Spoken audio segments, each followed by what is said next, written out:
I never read comic books growing up, but when I was fucking 8 years old, I was watching Iron Man. I was watching X-Men Origins Wolverine. I was a fan of that, original X-Men trilogy. Obviously, we talked about Days of Future Past in the past on the podcast, but I feel like this movie, X-Men Origins Wolverine specifically, hit me very hard as a child. And I really liked it. And we'll talk about it more, but like the connection from this to the latest release this past, couple weeks, Deadpool and Wolverine, you can draw a very direct line. So I think it's a fun pairing to talk about. And obviously, Deadpool and Wolverine, there's a lot to talk about and a lot to get into.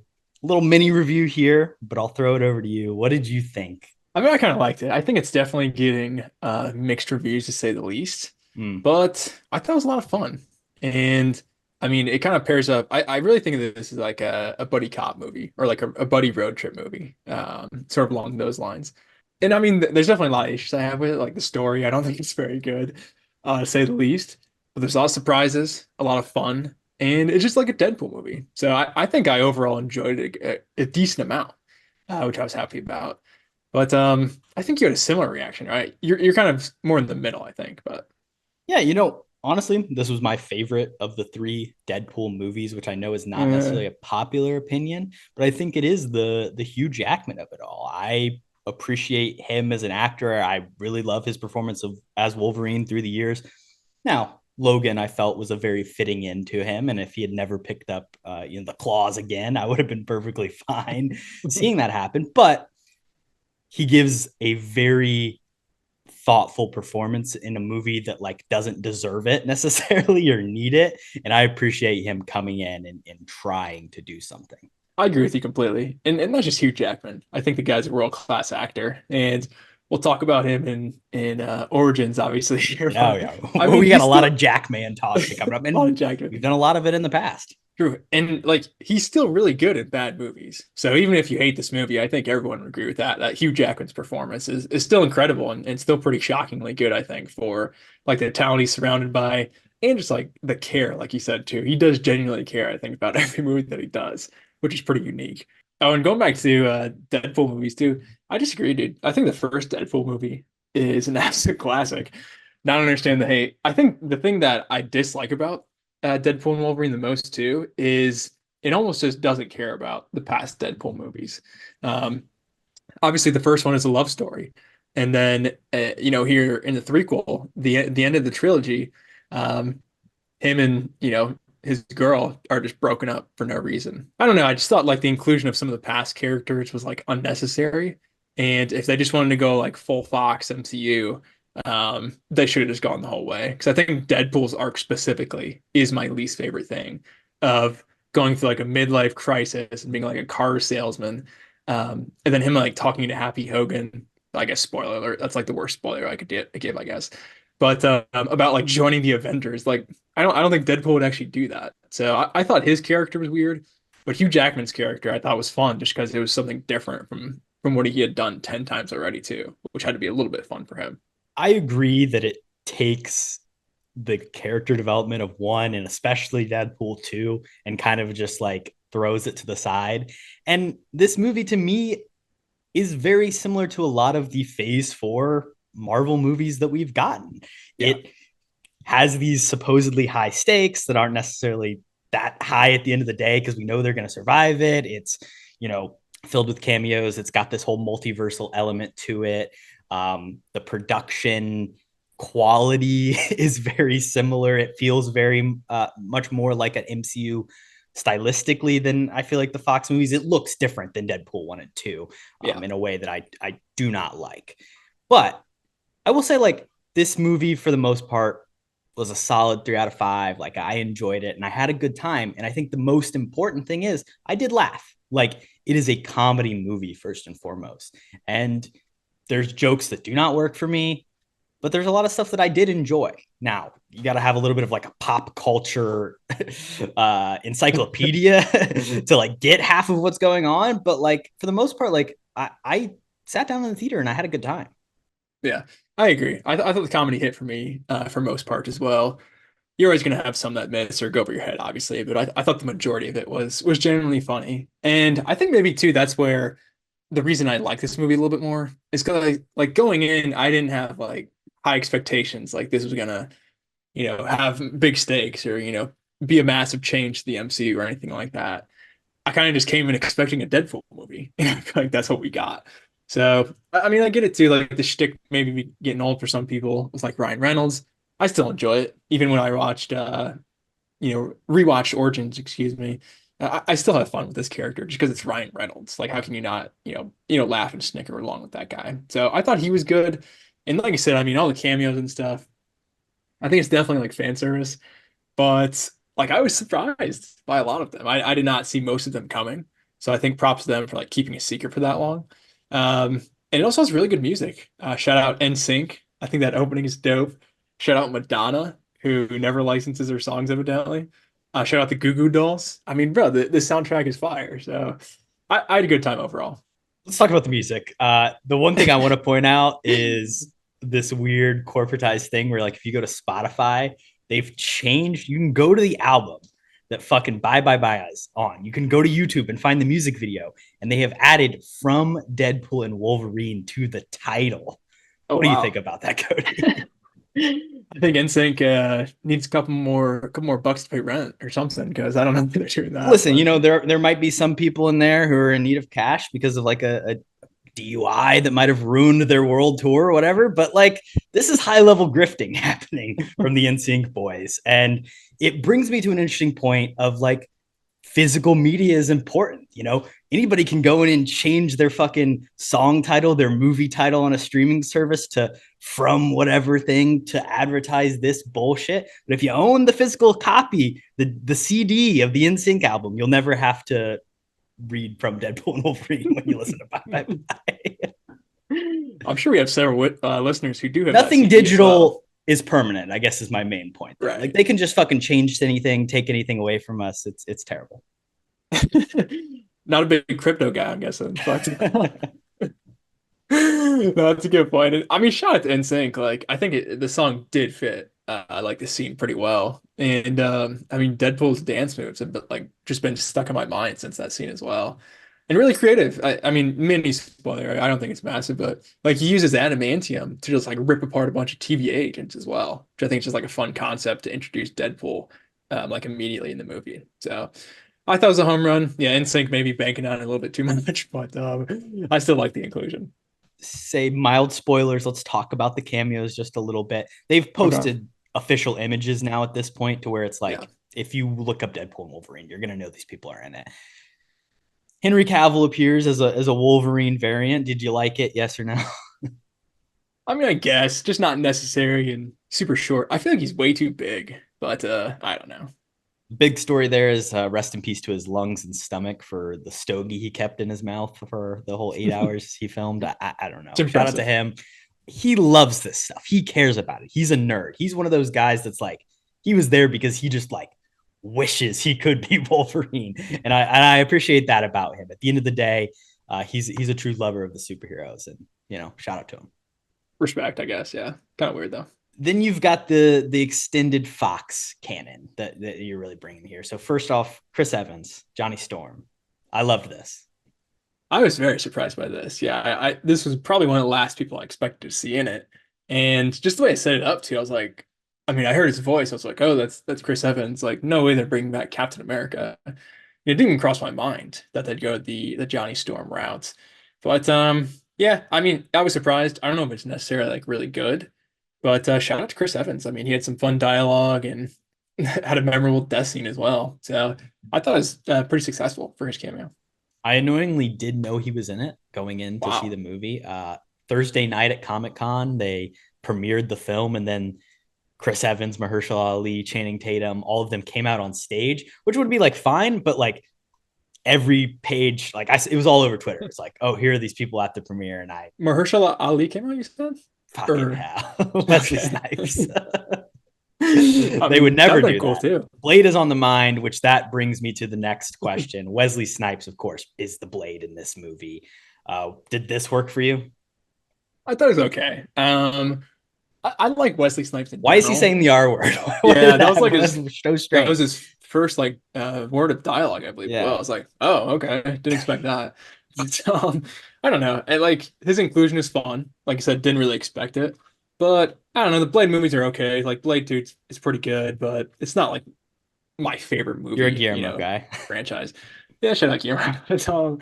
And I don't know. I feel like his action wasn't like crazy cool or anything too. Like maybe he, brought his blade out once and stabbed somebody, but I thought like that specific scene with all the cameos, the last action scene, was pretty disappointing. Just so they didn't show that much action with like these old characters and him specifically.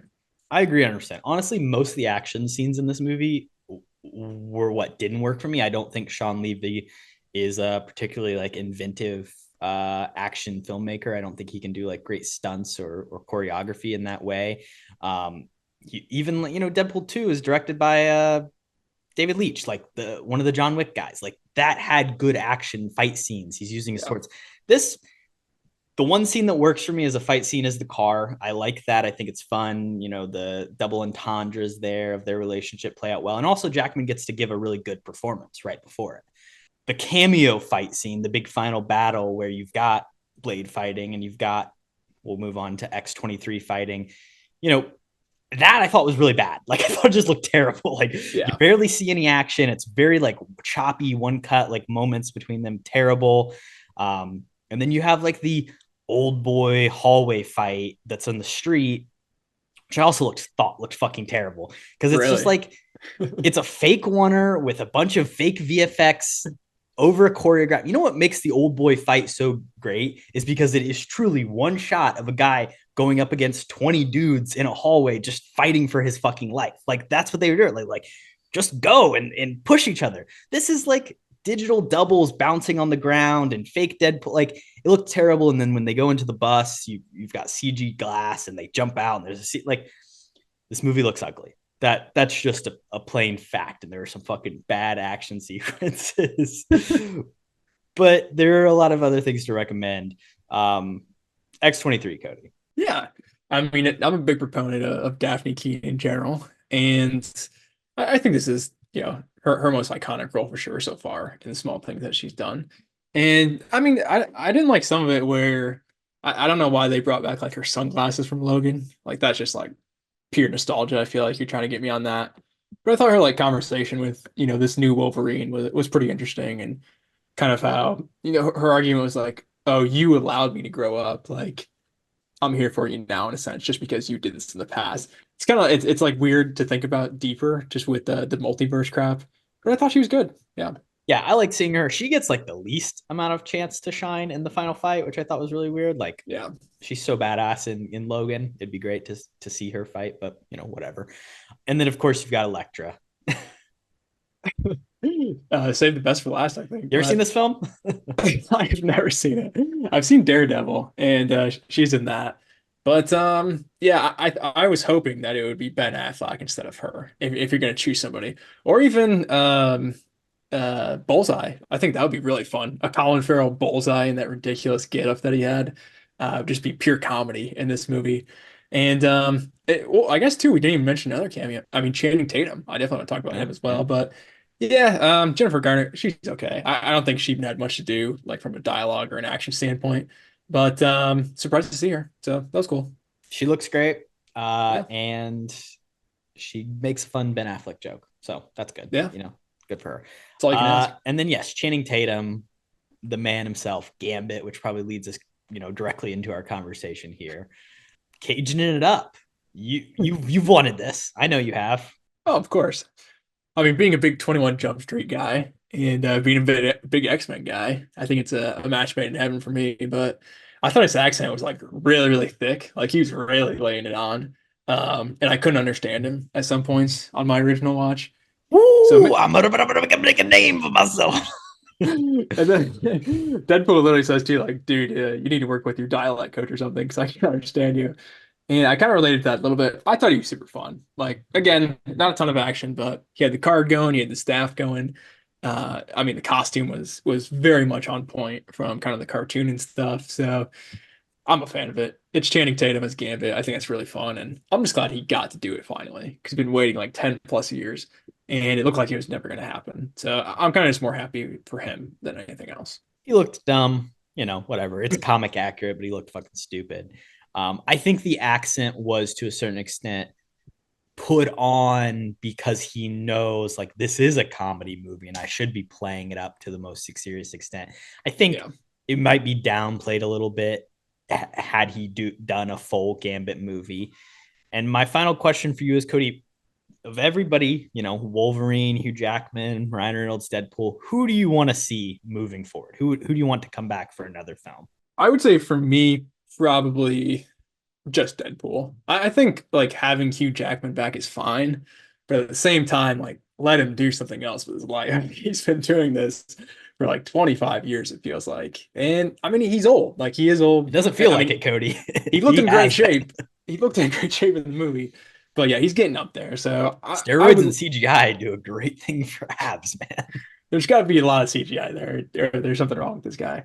But I think he should hang it up. I think they should recast all of the X-Men, but keep Ryan Reynolds as Deadpool. I don't know. You can keep what's that guy's name? Fred or something? What's the his friend? What's his Yeah, that name? guy. That's guy. I love that guy. Rob Delaney is the actor. He's good political views, but I can't otherwise, remember his character I name. can't It's remember not his Fred. character's name. Wait, maybe bring him back because him and the girl from Loki had a scene of good chemistry, I guess. Oh, Peter, there it is. Shout out Peter. Yeah, shout out Peter. Maybe The him. one remnant of X2 Yeah. or Deadpool 2.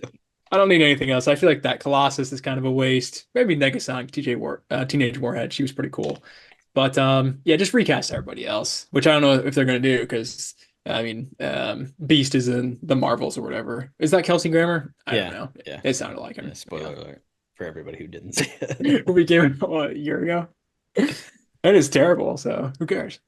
I think it is very likely we will see Ryan Reynolds and Hugh Jackman both again, probably in Secret Wars, maybe another Avengers movie. I would be okay if we didn't see any of them again. Deadpool resident hater, but no, I think he'll be back because they teased the thing with like Thor as well. Where Right. I mean, why would you not include Ryan Reynolds in like an Avengers movie? I feel like that's a slam dunk. So Does he work with Captain Marvel? Like I this, think so I don't know. because he Shang-Chi. can. He can break the third wall so easily and just enter Who is a himself. modern Avengers lineup? Oh man, I don't know. It's Captain. Yeah, probably Captain Marvel, Captain America, Sam Wilson. Captain America, Black Panther. You got Shuri probably's in there. Hawkeye. What's Yeah, her yeah. face? Haley Steinfeld. She's No, star Jeremy power. Renner. He's coming back, man. Yeah, he could. I don't really want to see it, but I guess he could. Thor's still around. Yeah. I mean, It's probably there's the whole Young Ironheart, Avengers thing. I maybe. mean, obviously, Fantastic Four is coming. The Hulk's still around. Yeah, it's kind of just like everybody She Hulk, other than the Eternals, Iron Man and Harry Cap. Styles. I'm down. Bring me some Eternals. Bring me the little kid, whatever the name is. I don't remember. I remember Druig. I remember Oh, Fastos. yeah, Druig was That's Barry Keoghan. It's sort yeah, of a bad the person. Joker. I was thinking The Sabrina Carpenter. Joker. I'm not Yeah. pulling good names in. Sabrina Carpenter. Who is she going to play? That's the question. She was in the credits, wasn't she? She Yeah. was. A lot of cameos. Shout out That guy from the soccer team that he owns that played the Welsh Deadpool. Yeah, shout out to Blake Lively. Gareth Bale. Yeah, Blake Lively. Shout out to the dog. I thought Blake Lively was pretty good as woman Deadpool. I thought she was solid. No Taylor Swift as Dazzler, though, sadly. That's what the people Hey, really wanted to maybe have. we'll see it in the next movie. Yeah. She got paid well for an Instagram post to promote the movie, you could tell. But otherwise, any final thoughts on Deadpool and Wolverine, Kody? I think we covered most of it. Shout out NSYNC. I really do love this scene. I guess like action wise, I did want to push back on that a little bit. I think I like all of the action scenes except for like the big one at the end. And yeah, there's some sketchy CGI in the Deadpool core fight as well. But I think the start was really strong with the TVA fight, the Jackman Deadpool one-on-one, and the car fight. I thought all of those were fairly solid. So yeah, just like inconsistent all around. And I think if I did see it again, I think I would probably bump it down half a star.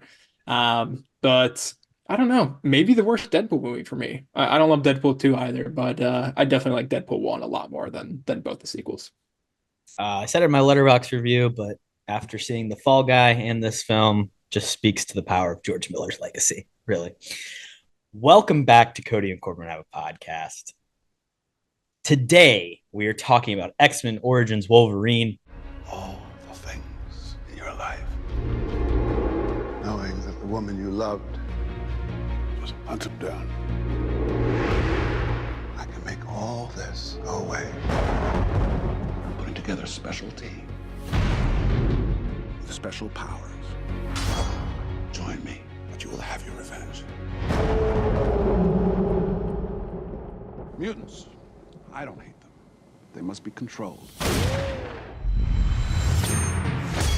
Lock down! Well. Look what the cat dragged in. Don't worry, we'll stop him.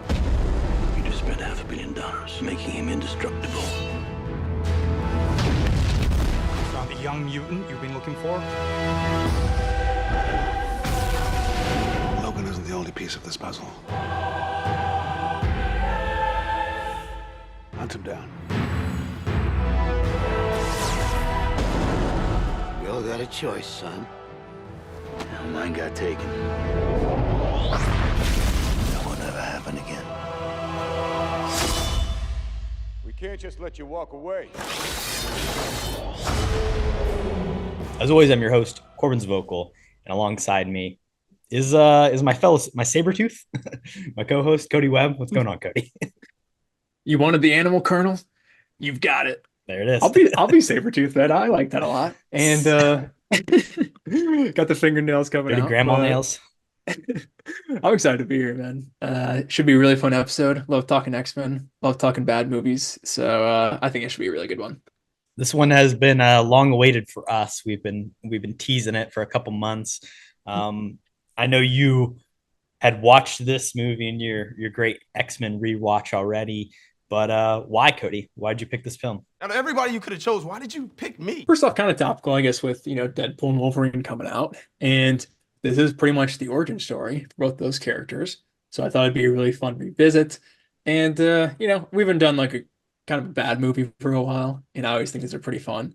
So I wanted to go that route. And like you said too, I was just doing kind of my big X-Men rewatch. And I don't know, when I rewatch it, there's just a lot of interesting stuff, and I think there's a ton to talk about. I think this movie might be the most influential X-Men movie to a certain extent. To me, it marks because it's a flop, because it's bad. It's a very sharp turning point in the X-Men universe. Obviously, The Last Stand happens. They're trying to reel and figure out what do we do next. This does not work, but also it lays the seeds of Deadpool, and it lays the seeds of some of these characters and the ideas of going past. And they use the failed origins ideas for First Class and stuff. So like, to me, this movie very pivotal. I think it's the perfect one to talk about, of course, in relation to Deadpool and Wolverine.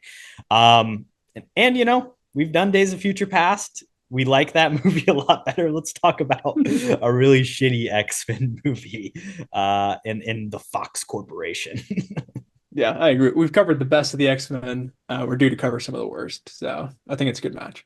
Do you remember, Cody? Do you remember the first time you watched it? I do. So I don't know why I remember this too, but it's pretty vividly. I watched on just like local television. Well, not really. It was DirecTV cable, whatever, on the channel FX, which I think I've talked about a few times. But it was also like the specific version where like when it would normally go to commercials on TV, it would go to like the cast and crew interviews about the movie. So I was probably like, I don't even know, 10, 11, 12, somewhere in that range. I'd seen the first few X-Men movies, and I was excited to see this. I had lined up to kind of watch it on TV. And I didn't really love it. And it was probably, and I think the first time I watched The Last Stand as well, I kind of had the kid goggles on. I was like, okay, like that wasn't that good, but it was still fun. But this was like one of the first times when I was growing up, I was like, wow, that movie was terrible. And just really kind of made an impression on me. So I think altogether, it's probably like my fourth or fifth time seeing it. And like you said, too, I did watch it like pretty much a month ago. So it's fairly fresh on my end. But do you remember the first time you watched this? Not specifically. I do think I went to go see it in theaters. Like, it feels like it was a big deal to be like go see this PG-13 movie. It's the X-Men, like it's the next X-Men movie. And if I didn't, like I saw it very quickly after because I was wanted to see this. Like I think I cared more about this than like Iron Man or anything like that. Or, you know, The Dark Knight, I probably saw a little bit later, didn't see that in theaters. And I remember everyone saying it was so bad and there'd be this reaction to it, but me being like, I think this is the coolest movie ever. Like, I love this. Like, dude, it's fucking Wolverine, man. It's his origin story. You get to find out like how he got the adamantium in him. And then like the second half, I just like kind of block out of my mind. And on this rewatch, I was just like laughing and shaking my head at most of it because the plotting is quite rough and a lot of the character choices are all over the place. But young me was into it, man. I mean, I do agree with you in some points there. I guess kind of going into your initial thoughts a little bit, but You know, I'm too damn bad if you don't like my initial clinical reaction. it's like weirdly rewatchable. Like you have a ton of fun characters who, like most people know, I feel like it's well-known characters. And like you said, just like the writing, it gives me like the vibes of it's so bad, it's good sort of movies, or at least it's fun. Maybe not good, but you can like enjoy watching this movie. Yeah, it's a little pulpy. It's a little camp. Yeah. Like, you know, it's not quite up to like the Spider-Man Sam Raimi levels, but it finds a place in the world. Yeah, it has a spot. It knows what it is, I think, and it plays into that. But also too, I just wanted to go back, and you kind of prefaced that a little bit, but just like what was going on Yes. in the franchise at this point. Because like you said, they were coming off The Last Stand. And the big thing with like the original trilogy too is like Hugh Jackman was this massive unknown, like going into X-Men 1. He's kind of like hated on when it was found out that he would be playing the role. But he turned out to be the best part of the franchise, obviously. So then they were like, hey, you know, this guy deserves it. Let's do this new franchise where we're going to show the origins of some of these favorite X-Men characters. They're like, hey, who's better to start off than Wolverine? So we're at this point where they just want to flesh out kind of the origins of their most popular character. But at the same time, there was a writer strike going on. Yes. Which I think, for me personally, that is the blame for this movie. Because I think the story is ultimately where it falters for me. But I know it went through a ton of rewrites. I mean, none of them obviously seem to be very good. And obviously we got what we got. But I think it's just it's a fun spot. And all of that culminated to me to be my least favorite X-Men movie. I think this is the worst one. Better than New Mutants? I'm going to say worse than New Mutants? I think New Mutants is better than this movie. But a lot of kind of external factors leading up to this one, which I think is a lot of fun. Maybe at the end of the episode, we'll share a little X-Men ranking overall. This is not my least favorite. I've got a couple worse.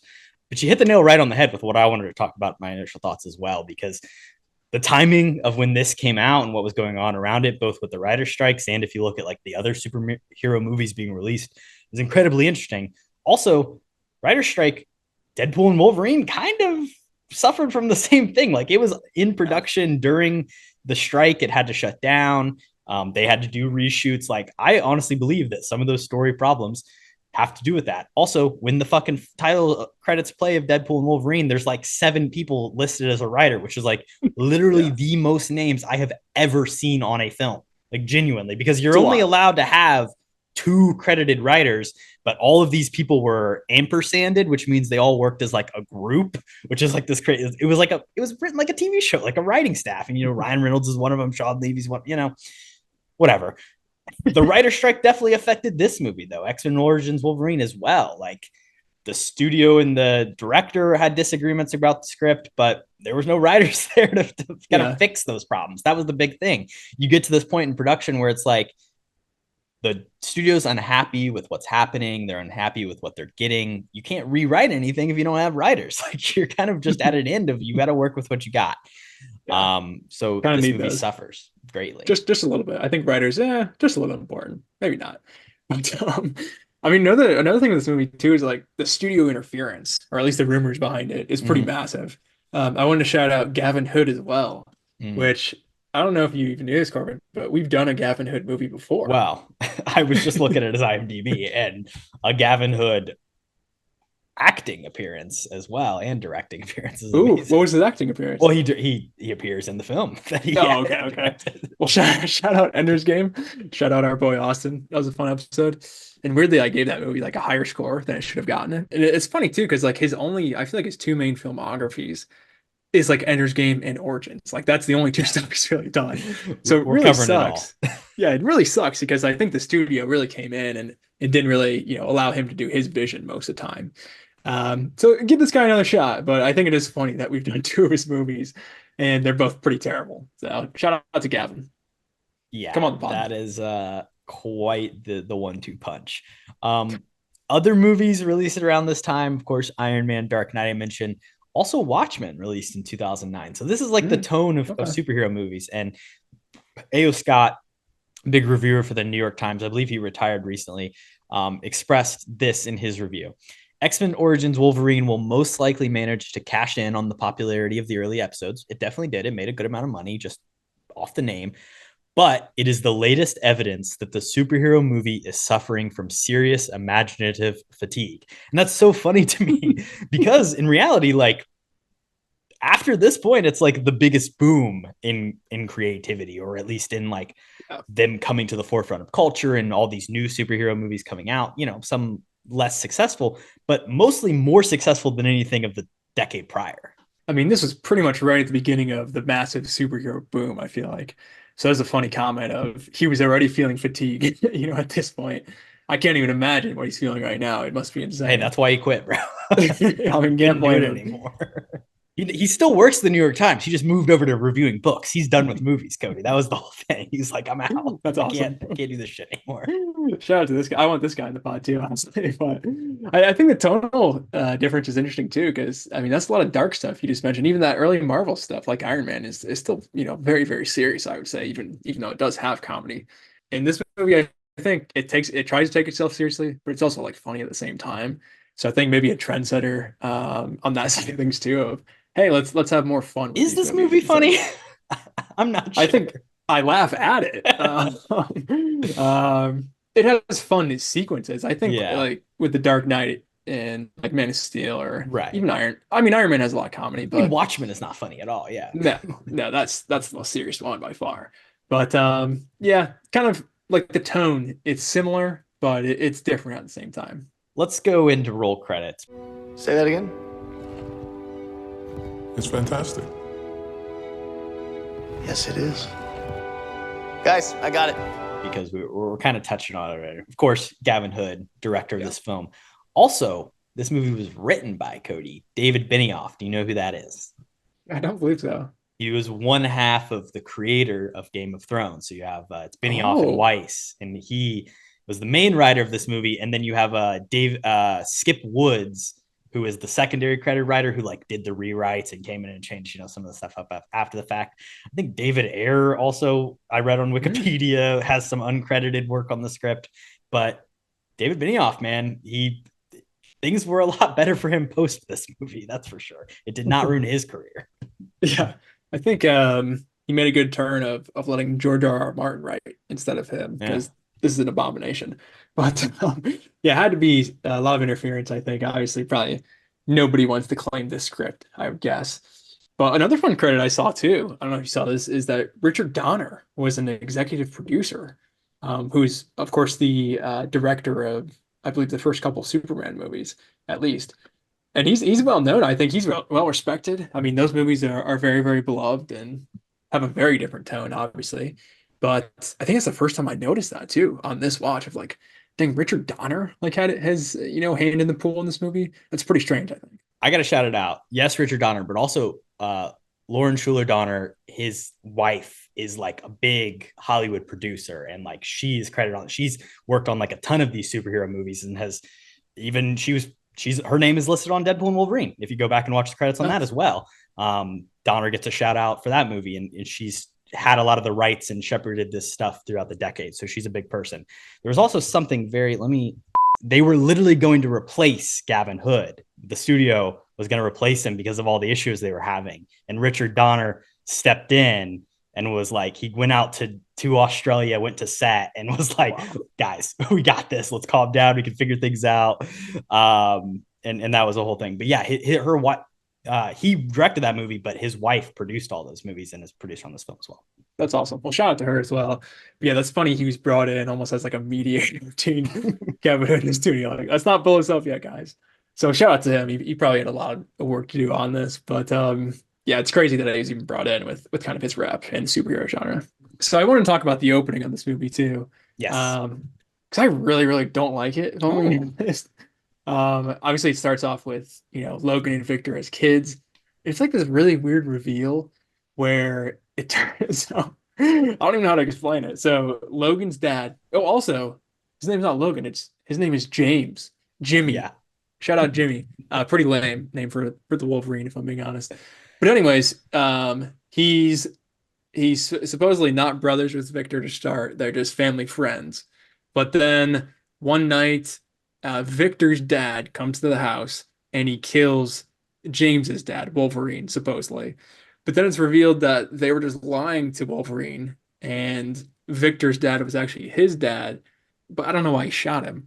But they didn't tell Jimmy fast enough, so he stabs his dad, who he didn't know was his dad, and kills him. And then they go on the run.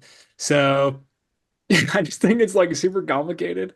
And even though I watched this like a month ago, I didn't even remember like what the reveal was. And then when it happened, I was like, that is the dumbest thing I've ever seen. So yeah, nice start out to the script there. And also you have a little kid scream, which is great. A very screamy movie. A motif, yes. Yeah, but the kid nailed it off the bat. Shout out to him. But what do you think about the opening? I hate it. Yeah, the little kid shit. Like, you could not have it in the movie, and like it would probably work the same. Like, you wouldn't really lose much. Like, you can know that him and Sabretooth are brothers or whatever. They're technically half brothers. Is the whole thing. I have a whole spiel about the names and how they don't make sense, but we'll save it for the good, the bad, the ugly, Kody. Love that. Mostly it's dramatically ineffective. The Sabretooth actor, the young, what's his name? Victor, the young Victor, he's really bad, not good at all in the scene. And yeah, not good. Shout out to Little Mumps. I forgot that you hate kid actors. Wow. But then it jumps into a whole title sequence, a whole montage of them doing basically every war in history from that point until the late 80s or the early 70s. I actually kind of like it. It's kind of fun. It's a good opening title sequence. Interesting enough, Ryan Reynolds gets the "and" credit, which is an interesting shout. I don't know how he got it, but he did well. He was a star, man. He was the rom-com star. They got him in the movie. Well, I mean, the rest of the cast is pretty terrible, so I guess it makes sense. But I agree. I do like this opening credit scene a lot. To spoil my good a little bit, but I think genuinely it's maybe my favorite scene in the entire movie. I mean, like I would like to see the majority of the movie just being them in the wars, because I think even the character arcs are cool. But the action's fun. I mean, getting hit by cannonballs and stuff early on, so much fun. They're in the front lines of D-Day. I mean, that's awesome, dude. That is such a cool concept. And then it looks like when they go to Nam, Victor's really gotten blood hungry and he can't stop killing people. Like, why is that not the first half of this movie? I feel like that is so much better than all of this, team striker bullcrap or whatever we got in mutant hunting, which I just don't think is that interesting. But yeah, I thought the opening credits were maybe the best part of the movie for sure. I really agree with you. Honestly, what you could do is you could make that the first half of the movie and then do the other, like the actual first half of the movie is the second half of the movie and have it end with him getting the adamantium and breaking out and maybe killing some, and him and Sabretooth are on the outs. Like, that's the origin story. You don't really need anything else, and you could have all the war trauma building up. Something that Gavin Hood really wanted to make this movie about was PTSD. And the studio really rallied and pushed back against that idea. And we're like, that's too dark. And that's not what people want to see. Again, let's think about it. The Dark Knight. Think about the popular things at this time. Iron Man 3 fucking deals with PTSD. Like, they could have done it, but the studio was too scared. And I think that would have made this movie so much more better. I definitely agree. Iron Man 3 also sucks. So shout out to that. But other than that, a couple other things. But that's also fucking Shane Black writing PTSD. It's not as effective. He's a good writer. Shout out to Shane. They needed Shane for this movie as secondary credit, I think. But then it'd be set at Christmas time. True. Why is that movie set at Christmas? We'll never know. A couple other things I want to talk about too. Just name dropping the title of the movie. It's of course a roll credits classic. Mm. But obviously, we already know Wolverine. So the way they include it is they make up the story of why he calls himself Wolverine. And it's probably the dumbest origin story I've ever heard in my life. I mean, I don't even know how it goes, but it's something like there used to be like two moons. There is two moon spirits.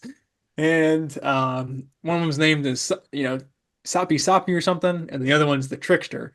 And the trickster tells Sapi Sapi to go down to Earth and pick some flowers for him. But he doesn't tell him when you leave the spiritual world, you can never come back. So he goes down and he picks the flowers and he can't come back up. But the moon tricksters still has the moon or whatever, and they're on the moon. So Sapi Sapi howls at the moon, and their nickname translated means the Wolverine. So yeah, I guess the trickster stole the moon or some shit. Are Wolverines like actually like a spirit wishing he could like have sex with the moon? I don't know what it's trying to say, but I'm not a big fan, clearly. Yeah, no, that doesn't work at all. The name stuff is utterly terrible. X-Men Origins Wolverine is quite the mouthful of a title. You said it. They were planning on doing the other Origins movies. I think Magneto and Professor X was the planned one, and that's what got turned into First Class. But it's all the funnier because they never did do another one. That it's just this weird thing where it's like you've got X-Men, you've got X2, you got X-Men The Last Stand, then X-Men Origins of Wolverine, and then X-Men it fits in so weirdly. It's really long. It's hard to say too, like in one fell swoop. But yeah, obviously they were trying to set up for something. It's the old Mission Impossible Dead Reckoning Part 1. Maybe the first version of that, which is really funny, but really bad title. I definitely agree. And then the only other thing I want to talk about too, isn't it crazy this movie has an end credit scene? Yeah, and it doesn't make it's dumb. It was very confusing why they even did. Well, there's like kind of two. There's a credit scene that like plays right away. That's Danny Houston like getting to the end of his walk and meeting a government aid. Like, what? It leads to fucking nothing. Like, it means literally nothing. Like, who cares? And then the second one, of course, is Deadpool waking back up, which, like, I get why you do that. It obviously is not dead, but clearly led nowhere. Yeah. Also, is he like, I don't even know what he's doing in there. Was he like shushing? Like, there was like, he like grabs his own head and then he makes some sort of noise. Yeah. I swear, just like, shh. There's like some weird thing. I don't know. I don't get it. Is he like doing the fourth wall breaky like comedy thing at that point? Because there's no way they're gonna keep it a serious character for sure. I think it is supposed to be a fourth wall break, is what the internet's saying. Interesting. Well, I mean, it worked out. I guess it did set up the Deadpool franchise pretty well. So shout out to him. Yeah. The reason Ryan Reynolds is even in this movie, I guess we can talk about that now, is after Blade Trinity and kind of working on that, like he really wanted to do a Deadpool movie and he'd been trying to produce it and make it happen and had gone, just hit a lot of roadblocks throughout the way. And then in this script, it was written like Wade Wilson was a character and he was just like, well, if it's appearing in a movie, I'm going to play him. Like, I don't care what it is. Like, I'm just going to play it. And that's when the studio was like, Ryan Reynolds, like, this guy's kind of a marketable star. And when you look at the cast, he probably was the most marketable star. It's why he gets the end credit at the time. It's like Will.i.am, Kevin Durant, Danny Houston, Liev Schreiber. Like, the rest of the supporting cast is a bunch of nobodies or people from other professions, in the case of Will.i.am, trying to become actors. So he was like, Wade Wilson's in this movie, I'm going to play him. And then obviously you've got the journey from there of, the test footage and leaking all that gets him to this point. Yeah, it's an interesting start. And yeah, I think like you said too, they were almost like, I mean, we're going to do it with or without you. So you don't have like that much say in like where the character goes or what's going on, but you can definitely be here. Because like I said, I mean, who's the fourth best, recognizable name here? The guy from Lost, maybe? He's probably up there. Oh, true. Will.i.am, Lord of the Rings. Yeah. I mean, he's not an actor. So shout out to him. We'll talk about him here in a second. But yeah, I mean, looking at the cast, that and credit does make sense. Maybe I'd give it to Danny Houston, though. I think he's more deserving. Let's jump over to the good, the bad, the ugly, Kody.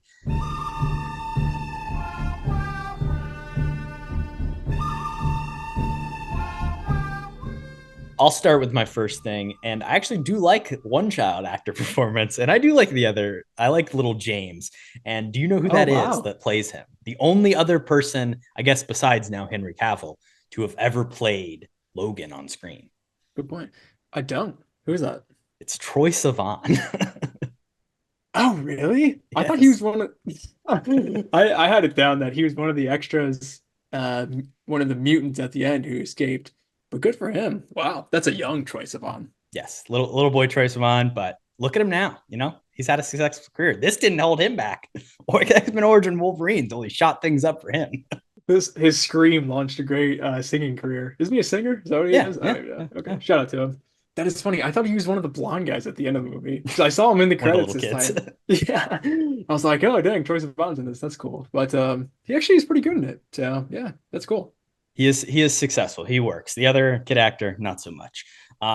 Next thing for me, the adamantium scene is the highlight for me. I think the setup of it, I think the look of it, him busting out, you get to see some Wolverine ass at the end of it. Like, it's all fun. He slices through the walls.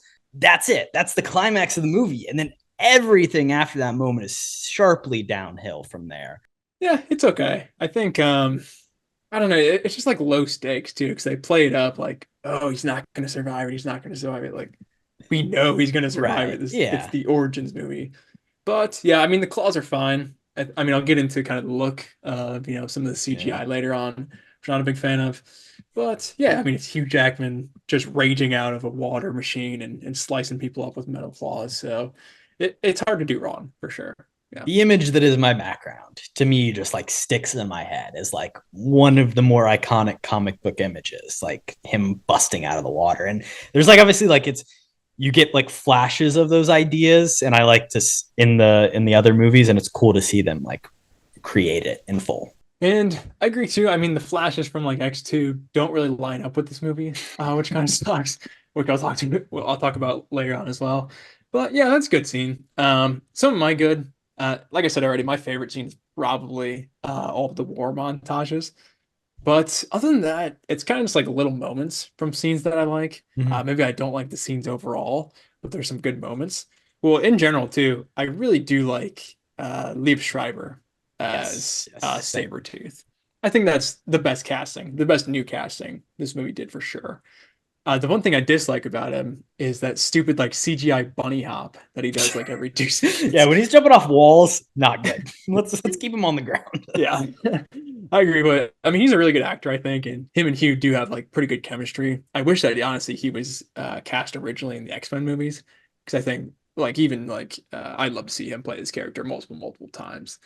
But yeah, weird CGI hop that kind of ruins it. But other than that, probably my other favorite scene is well, it is kind of my background. It's the helicopter fight. And there's a lot of bad CGI and a lot of bad dialogue and stuff.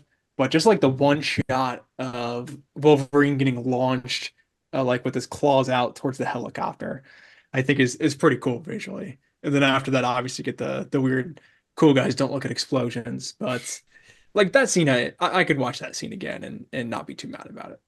Yeah, it's a setup that Logan kind of replays, sweet family at a farmhouse gets killed trying to protect him, take care of him. But this one is to the fucking nth degree with fire and explosions and flipping helicopters and cars. And it's his first time using the claws on screen, and it is fun, but it looks like shit. It looks Yeah. absolutely fucking terrible.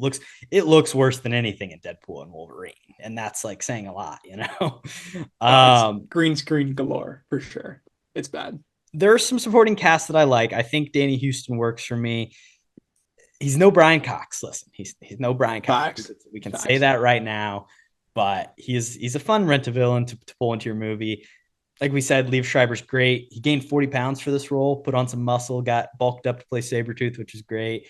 And I like his trench coat when he's flopping it around all cunty, just having a good time. Why is he wearing a trench coat, honestly? Why is Logan wearing a sick leather jacket? Because it's cool. I don't know. Taylor Kitsch's Gambit, I also enjoy. I think he works. He's not really doing an accent at all. Like I think he's there with cards, but he's a more exciting supporting superhero than any of these other fools. He does kind of also look like a Droog from A Clockwork Orange. He's like wearing like a weird bowler hat. And that's a little creepy when you start to think of that. But Houston, Kitchen, and Schreiber are like my three favorite supporting performances in the movie. Yeah. I think those are good picks. I did Taylor Kitsch did make my good as well, even though I do feel bad for him. He had this movie, obviously John Carter, which was a massive failure. Which I think that girl is also in too, the love interest of the movie. That would make sense actually, because she hasn't done anything since. But I thought he's okay. Like, and I think the card throwing actually looks pretty good in this movie, surprisingly, for how bad everything else looks. But then he starts like helicoptering around on his staff and like climbing up walls using his staff and just jumping across buildings and stuff. So I think all that is not great, but I thought he was decent. And I'm kind of sad. Like I would have liked to seen even him cameo in like Deadpool Wolverine. I feel like that would have been really fun and also really unexpected, which is kind of everything else. And then Denny Houston, yeah, I agree too. I definitely prefer Brian Cox. I thought he was okay though. The one moment as well that I had pointed out that I really like is when what moment is exactly? He's talking to Wolverine. Oh, I think it's after they fake kill his girlfriend or whatever, and then Danny Houston shows up and he swears on his son's life to Logan that he had nothing to do with it. I thought that was just like a really fun Easter egg because obviously in X2 we know like he hates his son because he's a mutant and he's done all these experiments on him. So I thought that was just like a fun X2 reference. So I was like, I do the Leo meme where I'm like, hey, I get that reference. So I really like that. And then the only other thing I had too is the scene where they're like in the elevator with the strike force or whatever. And it's just like Ryan Reynolds quipping and everybody kind of being annoyed at him. I thought that was fun with like the elevator music, just a fun kind of quirky moment that we didn't get to see a lot of. I wish Ryan Reynolds was just Wade Wilson as Deadpool. No, I wish he was Wade Wilson as Wolverine's sidekick for the entire movie because I think that would add a lot of comedy. But yeah, those were my small moments that I enjoyed. His sword fight, which obviously gets parodied in Deadpool 2, where he's just spits all the bullets out and doesn't actually stop any of them. But that sword fight is sick, and like when he cuts the bullet in half and it splits and kills the two guys, like that's a really fun sequence. I mean, it looks terrible, but yeah, but like at least it's inventive. Like again, it's like yeah, I guess it's fun in concept, like him doing the katana blades, blocking all these bullets. But it just looks like he's like dancing with katanas, and there's no way it's actually going to go like that. So I like the concept, but I think it looks really, really bad. Fair. The last good thing that I have is more of just like the ideas that the movie wants to have, not necessarily like executes on. And the big thing is this director, Gavin Hood, who self-proclaimed not a comic book fan, which you can feel it in this, like not a comics guy, says like the thing that interested him was this idea of like Wolverine grappling with whether he's animal or man and like the dichotomy of that and dealing with that.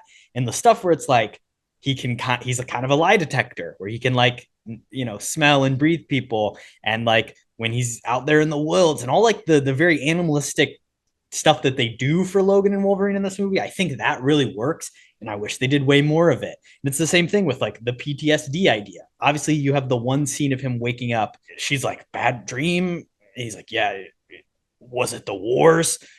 Which one? All of them. Like, it's just fucking terrible. But like those ideas could be a good movie. Like there is something there to explore that nature. But like this movie doesn't really get into any of that.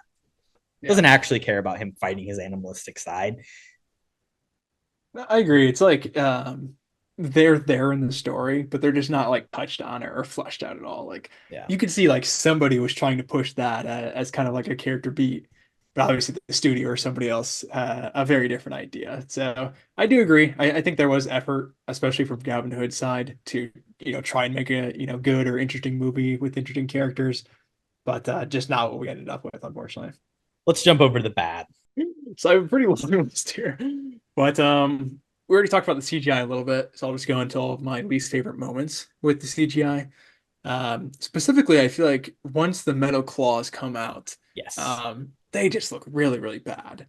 The scene that stands out to me is when he's in the bathroom, the old people's bathroom, and he's just like looking at him in the mirror and like touching him and accidentally like knocks a bunch of stuff down.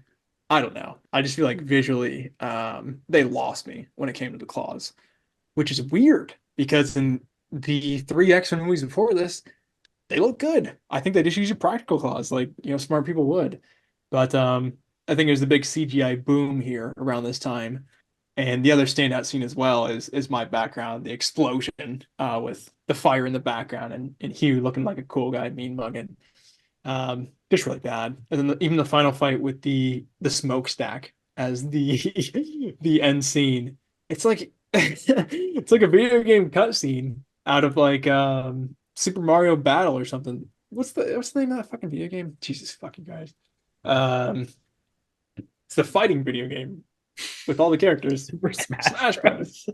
That's statement. It's like a cutscene for freaking Super Smash Bros. Like this would be a cool map on Super Smash Bros. But for like a full length, X-Men movie, I don't know. Just visually, I think it misses almost on every level here. I second all that. The claws are definitely the worst part. It's just like that they're supposed to be metallic and reflective, but they don't like look reflective whatsoever. Very digital. Also, the shot of the cigar getting shot out of his mouth looks terrible. And then another thing that I think is important to note about this movie is that like it was notoriously leaked online a month before its release. The guy who leaked it even went to jail. It was a big whole thing. I think it's one of the only times somebody's ever really been convicted for something like this. And the VFX in that, which more people saw than probably the actual movie, were even more unfinished. And it's crazy. This movie was rushed to the finish line, literally. Yeah, to say the least. Also, don't leak movies. That sucks. Oh yeah, piracy is bad, unless well, unless good reasons. But talking about the cigar getting shot out of his mouth, that was leading into the next thing I want to talk about as well. Who do you dislike more, Will.i.am's character or Agent Zero? It's Agent Zero. It's 100% Agent Zero. I cannot stand that. I mean, I completely agree. It's like Will.i.am confuses me, but I don't hate him. Yeah. Well, that's true. I think I hate him more just because Will.i.am is just a really bad actor. Yeah. But he's not given much to do. His powers are like kind of interesting, and like those would be powers I would want to have. Those would be cool. Yeah. But what are Agents? Yeah, exactly. What are Agent Zero's powers? I mean, he hits every single shot, but also he has like crazy jumping ability. His opening scene is he backflips over like a 30-foot castle wall, which definitely wasn't on wires. Wasn't the most obvious wires I've ever seen. And then he just does like 2 rounds and he just shoots randomly and everyone's dead. So I don't really know what his powers are. He's shooting cigars out of Wolverine's mouth, which I don't really like either. But I just don't like this character at all. And I feel bad for the actor because I don't think it's necessarily his fault. But Agent Zero is definitely my least favorite. Most of the side superheroes are not fun. Like you've got the Dominic Monaghan light bulb guy. You've got fake Deadpool. You've got fake Nightcrawler. Fucking the Blob is there. Agent, like just all these characters are really second rate, third rate. Like it's just a bad side list. And then they pull in these fucking cameos, man.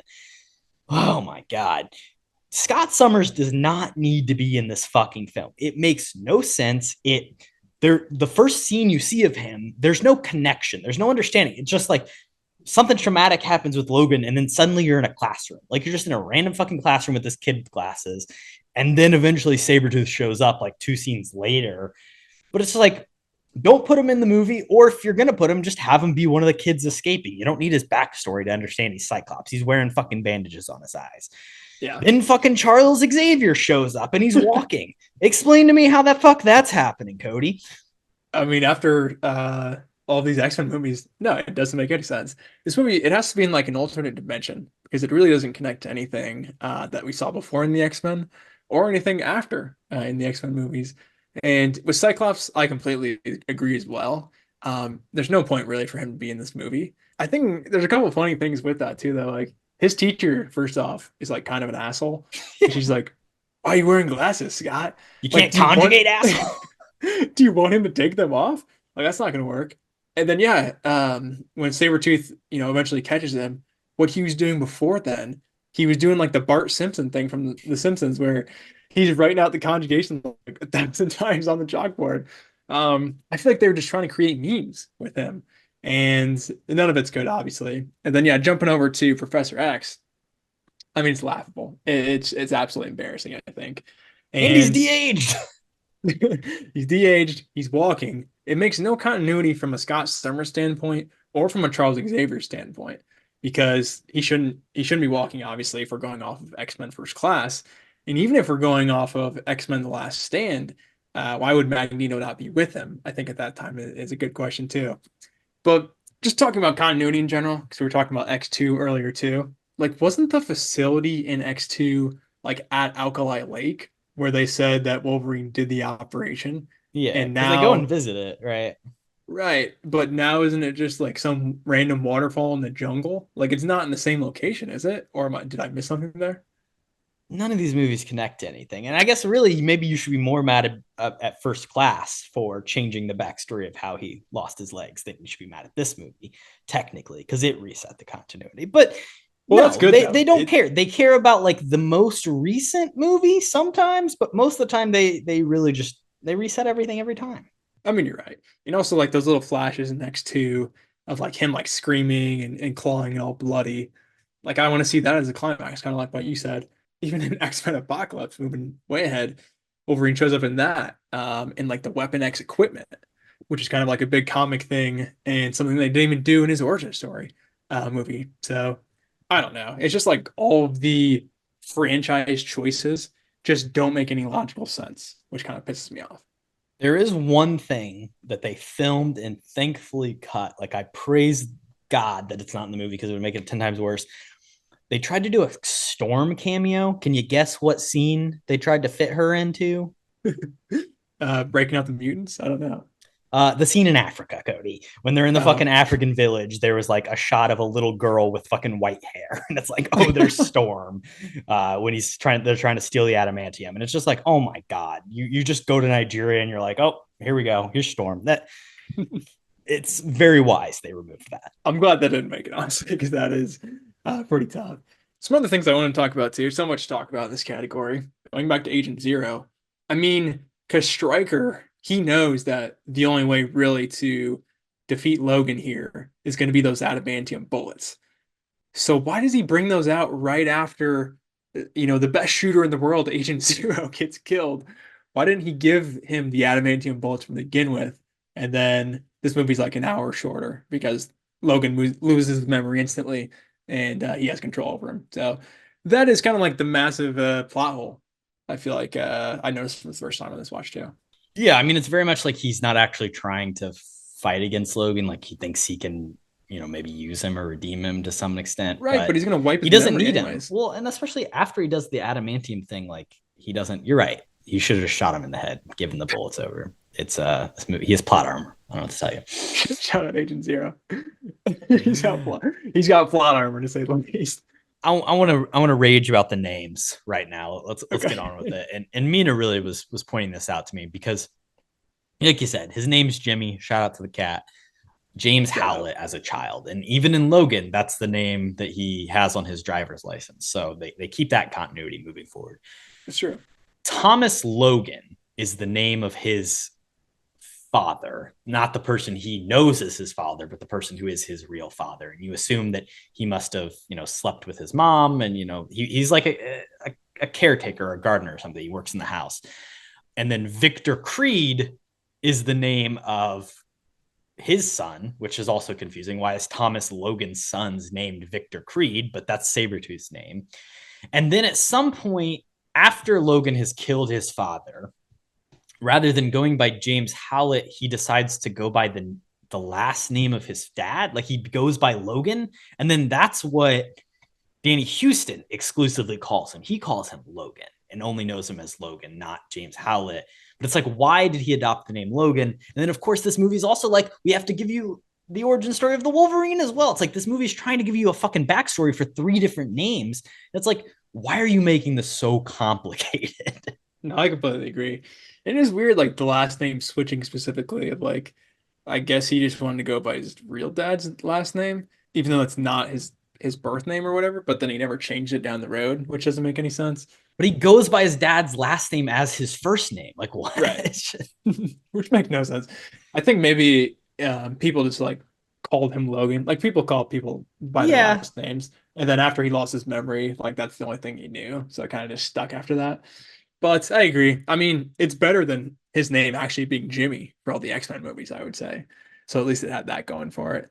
But I agree with you too. I think that's like the origins in the title. It really goes all out on the origins. Even you talking about the jacket. It's like it's this massive deal. He gets it from some random old people. Oh, and also too, he leaves the jacket in Gambit's plane at the end of the movie. So there is, it's like 1 second he's wearing the jacket, and then suddenly he's just in a tank top, and you're like, "What the fuck? What happened? What?" Do you like? I'm wearing the colors today. I'm wearing yellow and orange, or brown and yellow in honor. But also, like, how did he get the jacket back for the X-Men movies when Gambit has it in his plane? Like, continuity-wise, it still doesn't even line up, even though this is the origin of the jacket. So pretty dumb there. And then the other massive thing I want to talk a little bit about too is how they ruined Deadpool as a character. Weapon 11. I mean, pretty obvious. You have a character whose nickname is the Merc with the Mouth, and you sew his mouth shut. I mean, probably not going to work out too well. But I want to talk about like the idea that they had for Deadpool as well, where they took it literally in the name pool of like pooling together mutant powers and creating like this next level kind of threat or servant, I guess is a way to put it. 'Cause he can do whatever you would want. But a couple things with that too. I mean, the physics of like his katana blades being longer than his forearm doesn't really work, right? Because you can't bend adamantium. So wouldn't that just be like poking out of his skin? That doesn't make sense. And then also they had Emma Frost in captivity. How about you give Deadpool, who's pooling all the mutant powers, the best protective trait you can have, and give him the diamond ability? So I think why doesn't he have fucking psychic abilities too? When they've got literally 2 psychics, Emma Frost being one of them, and I mean, love interest being the other. If you're pooling powers, it seems like you only took mostly the lame ones.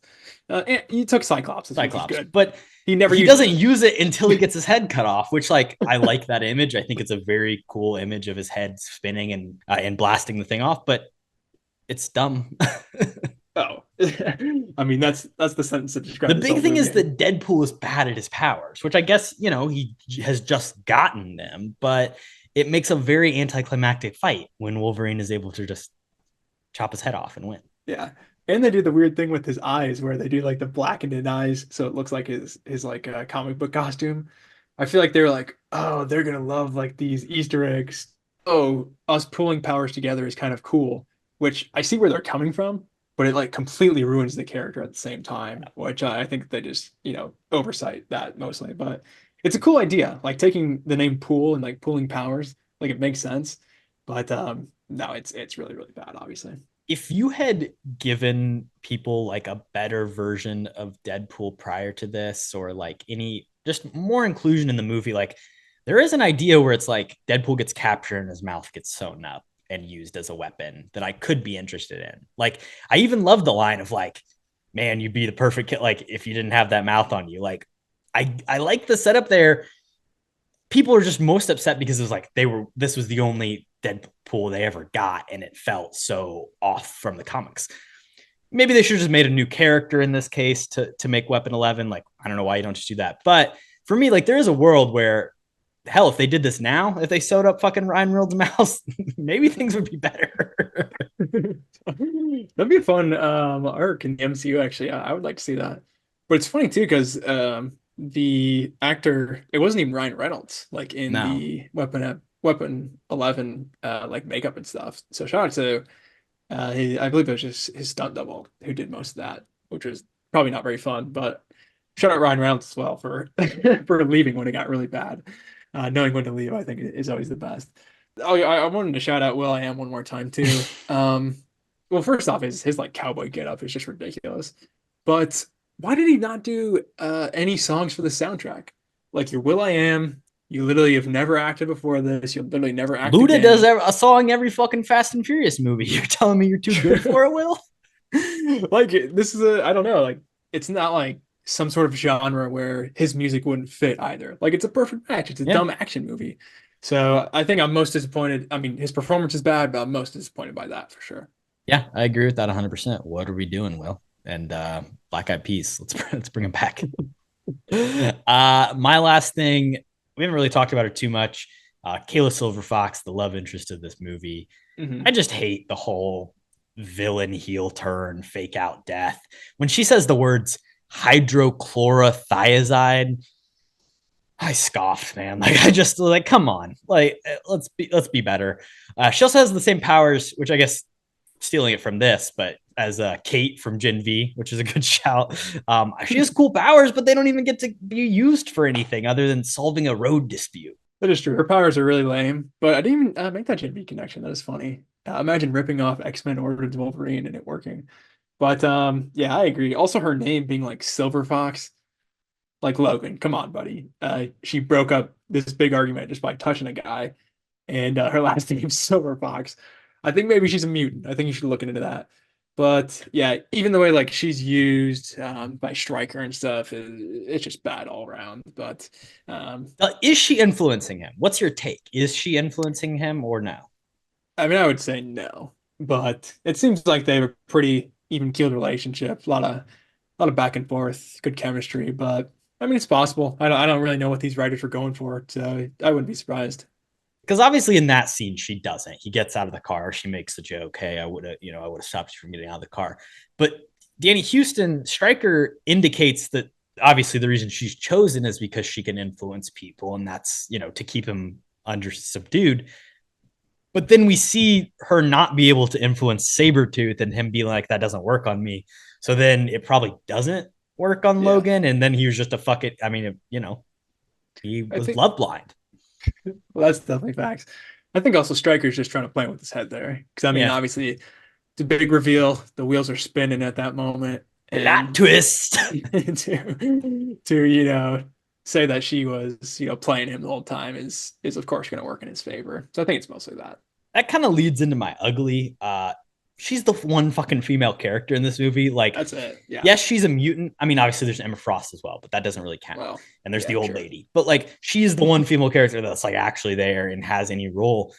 And like, you couldn't even put like a woman mutant on the X tape. Like, it's just a bunch of weird dudes, and they're not even cool. Like, there's so many cool female mutants you could have had in this movie. That aren't Little Kid Storm and Kayla Silverfox. It's just insane to me, especially because the first 3 X-Men movies do have a lot of prominent female characters. No, I agree. And especially like you said, with the X-Men's just roster in general, you have so many just endless choices, I think, of fun characters there. Maybe throw in Psylocke. I think that'd be fun. Take out Electric Boy or one or literally any of them. Yeah. Little Blob sucks. But I guess I did want to talk about Blob a little bit in the ugly. Like his inclusion is just not necessary, I don't think. And then it's just a fat joke at the end. Like, okay, I don't know. And he also can't hear. Like Logan called him Bub. He's like, oh yeah, did you call me the Blob? No, I called you Bub. Like, I don't know. His inclusion, I think, is just ugly in general. I think it's just there for a fat joke. That scene is also like really poorly edited together, and there's like the line where Will.i.am says don't mention his weight is like super clearly ADR'd. Like, it's a shot of Will.i.am, the back of Will.i.am's head, and it literally goes slow-mo where like his head, like they didn't have long enough of a take, like a reaction shot, so they slow-mo the shot, and he's like, don't mention his weight, and then it cuts to him out there, and it's like they clearly just added that because like there wasn't something working in this scene, and it's a terrible thing, especially because then it's like he knocks him out and then they tell him the information. And it's just like, why doesn't Will.i.am know all of this stuff? Like, it's very confusing. You're just, bringing back all the old characters. David Harbour auditioned for that role, took his shirt off, and the producers were like, you're too fat. We're worried about your health. You can't play the Blob. Makes sense. Shout out Kevin Durant, though. What a wonderful day. Big year for Kevin Durant. Abigail in Planet of the Apes, man. The Durant-essence. The Heart-Renaissance and the Durant-essence. What a year. You got any other ugly, Cody? I think it is the first fight, isn't it? Between Logan and Victor. where Sabretooth, he like snaps off his bone claws, Wolverine's bone claws, which I thought was pretty tough and not something I expected or really wanted to see, I think, in a movie like this. So I thought that was fairly ugly. And the other thing, fast forward a bunch to the end, but what's up with Logan's beef with fire escapes? When he's fighting Gambit, I mean, he's just going to town on this fire escape, pretty much just eliminates it from existence. You're taking a stand for like fire safety. I mean, what are we doing? Yeah, this is downtown New Orleans. What are people going to do if there's a fire? I mean, this is natural disasters left and right in this town. He probably just cost people a few lives there. So not cool, Logan. I think that's disgusting. They do say if a hurricane comes, get out the window, go down the fire safe, get to safety. Don't stay inside. The last thing I have for ugly is that, and this is a Wikipedia, I don't know, maybe it's not true, but apparently there are 2 cases of adolescents injecting themselves with elemental mercury because they watched this movie and were like, I want to get the fucking adamantium in my bones. So they did the liquid metal they could find, and that was mercury. So yeah, that's not good. That's an ugly moment for this movie. That's not really their fault. They shouldn't have to put a warning label, but maybe they should have. Yeah. I think a waiver disclaimer at the beginning would definitely don't try this at home. It's stuff that may be the ugliest thing we've ever talked about on the show, honestly. So shout out. Yeah, do not try that at home, kids. Mercury, not very fun from my experiences. Hey, speaks to the power of that scene though. True. If it's not good, I mean, hey, you gotta do what you gotta do. But let's take a quick commercial break and we'll be right back. Thanks for listening to the episode. You can follow the rest of our happenings over here at Kody and Korbin Have a Podcast on Instagram, Twitter, and TikTok at KHAP Podcasts, KHAP.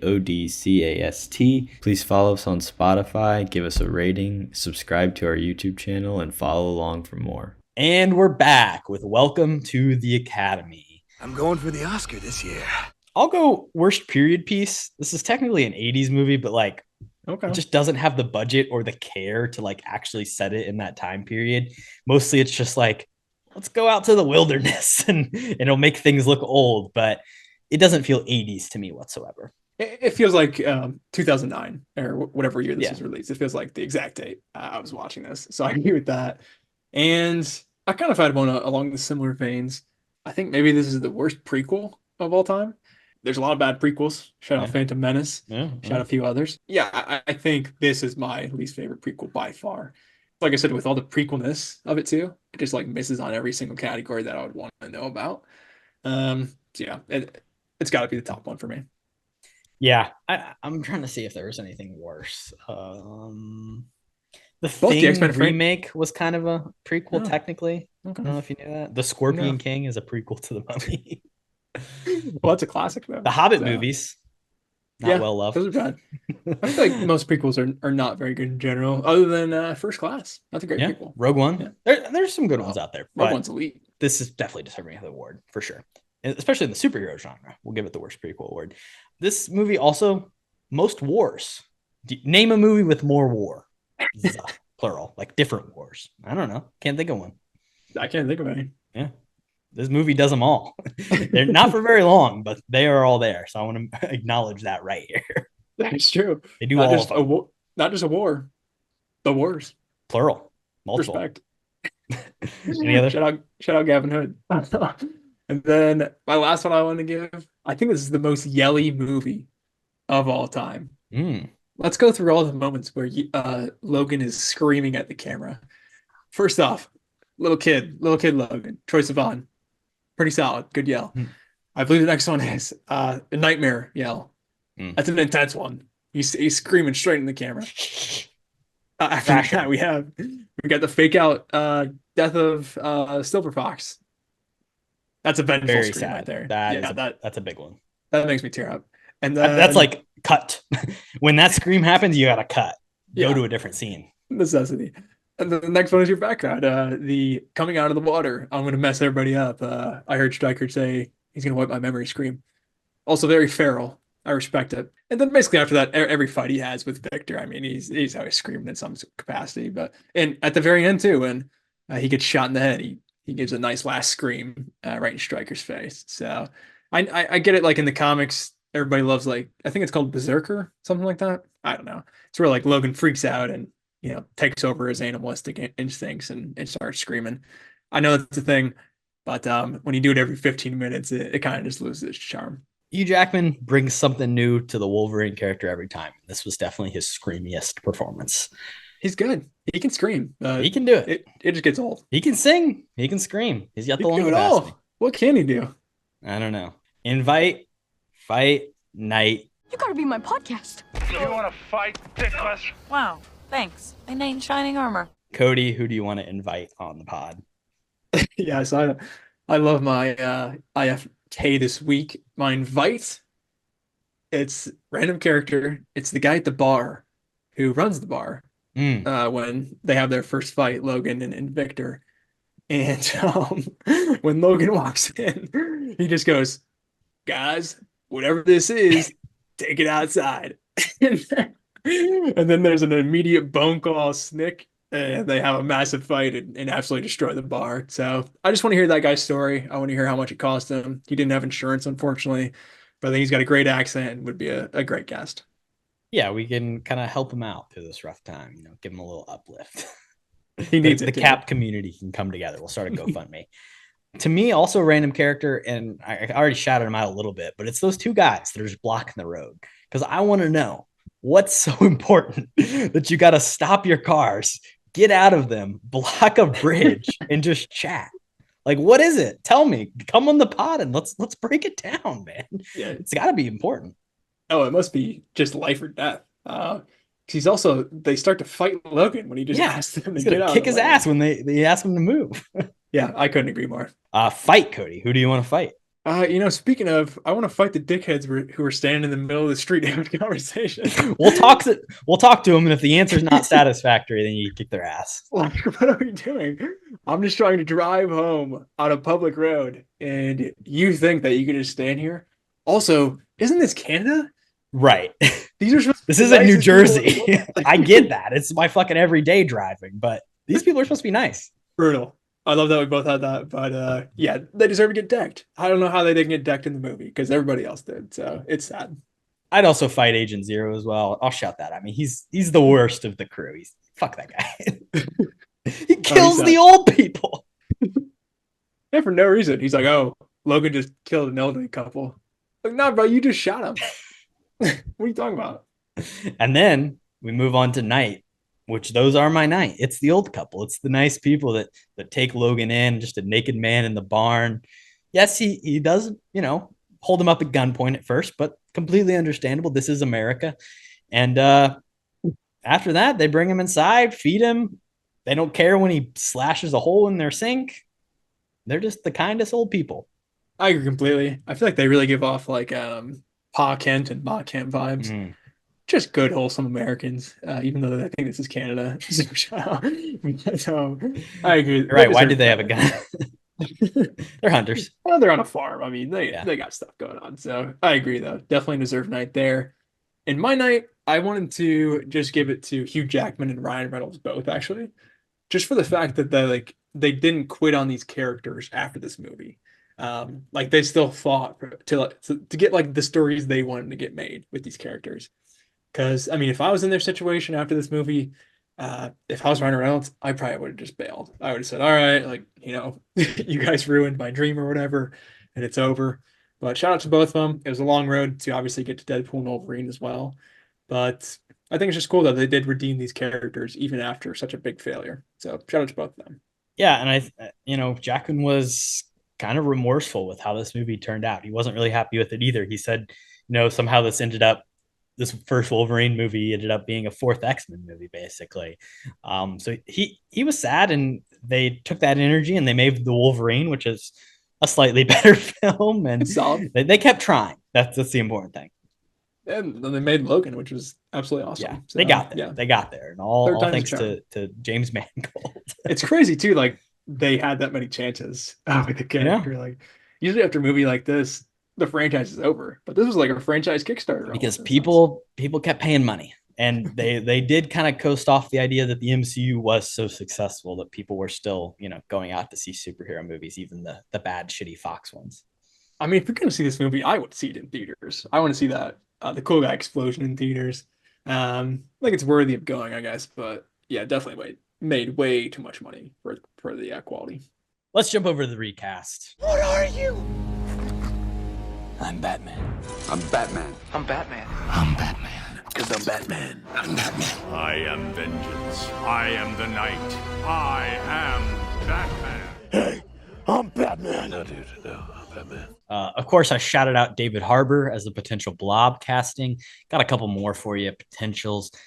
Cody Smith McPhee, future Nightcrawler actor, almost played young Wolverine. So Troye Sivan stole the role. Yeah, he does kind of look like him. Yeah, it's like Troye Sivan in that scene. So it makes sense. That makes sense to me. I would like that. He was filming some other movie. I don't know. They asked Zack Snyder to also direct this film. He said, "I'm doing Watchmen." Thank God that didn't happen, but could happen. And then Brian Cox expressed interest to return to the film. To reprise the role, but they would have done de-aging, and essentially they said that was too expensive to do for the whole movie.